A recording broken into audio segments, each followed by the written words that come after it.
বলেছিলাম কি মা, অনেকদিন তো হয়ে গেল, আমাদের মিক্সচার মেশিনটা খারাপ হয়ে পড়ে রয়েছে। ও, এবার একটা নতুন মিক্সচার মেশিন কিনে আনার ব্যবস্থা করুন না।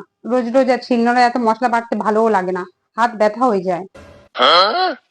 হ্যাঁ, সবই তো বুঝতে পারছি বৌমা।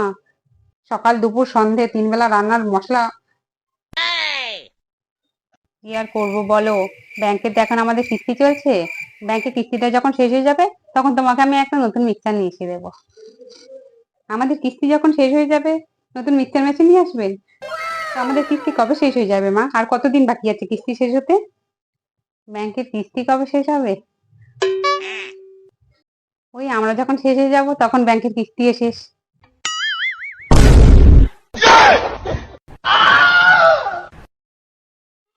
उम्र सारी